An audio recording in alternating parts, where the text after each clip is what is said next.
സിംബാബ്വെക്കെതിരായ മൂന്നാം T20യിൽ ഇന്ത്യയുടെ പ്ലേയിങ് ലെവലിൽ സഞ്ജു സാംസൺ ഉൾപ്പെട്ടപ്പോൾ ആരാധകർ വലിയ സന്തോഷത്തിലായിരുന്നു. T20 ലോകകപ്പ് ടീമിൽ ഉൾപ്പെട്ട സഞ്ജുവിന് പക്ഷേ ഒറ്റ മത്സരം പോലും കളിക്കാൻ സാധിച്ചിരുന്നില്ല. വൺ ഡൗണായി ക്രീസിലിറങ്ങുമെന്ന് വിചാരിച്ച മലയാളികൾ പക്ഷേ അവിടെ സഞ്ജുവിനെ കണ്ടില്ല. അഞ്ചാമനായി ബാറ്റ് ചെയ്യാനിറങ്ങിയ സഞ്ജുവിന് വെറും 7 പന്തുകൾ മാത്രമാണ് കഴിഞ്ഞ ദിവസം കിട്ടിയത്.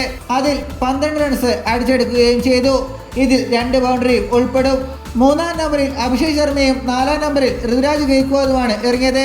ഈ ടൂർണമെന്റിന് ശേഷം ശ്രീലങ്കൻ പരമ്പരയാണ് വരാനിരിക്കുന്നത്. ഏകദിനവും T20യും ഉൾപ്പെടുന്ന പരമ്പരയായിട്ടാണ് ഇന്ത്യ ശ്രീലങ്കയിൽ കളിക്കുന്നത്.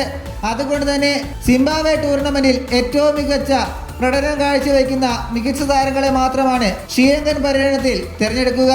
സഞ്ജുവിന് വെറും 2 ഓവർ മാത്രം കളിക്കാൻ അവസരം കിട്ടുമ്പോൾ എങ്ങനെയാണ് മികച്ച പ്രകടനം കാഴ്ചവെക്കാൻ സാധിക്കുക എന്നാണ് മലയാളി ആരാധകർ ചോദിക്കുന്നത്. ഇതുവഴി സഞ്ജുവിനെ തടയാനും കാരണമാകും. നിലവിൽ ഇന്ത്യൻ നിരയിൽ ഋതുരാജ് ഗെയ്ക്വാദാണ് ടോപ്പ് സ്കോറർ. അതോടൊപ്പം അഭിഷേക് ശർമ്മ ടൂർണമെന്റിൽ സെഞ്ചുറി അടിക്കുകയും ചെയ്തു. കഴിഞ്ഞ മത്സരത്തിൽ ശുഭ്മാൻ ഗിൽ 6 സെഞ്ചുറിയും പൂർത്തിയാക്കി. അതുകൊണ്ട് തന്നെ ഈ മൂവരെയും ശ്രീലങ്കൻ പര്യടനത്തിൽ പരിഗണിക്കുമ്പോൾ സഞ്ജുവിനെ എവിടെ ഇറക്കുമെന്നുള്ള ചോദ്യം വീണ്ടും ഉയരുകയാണ്.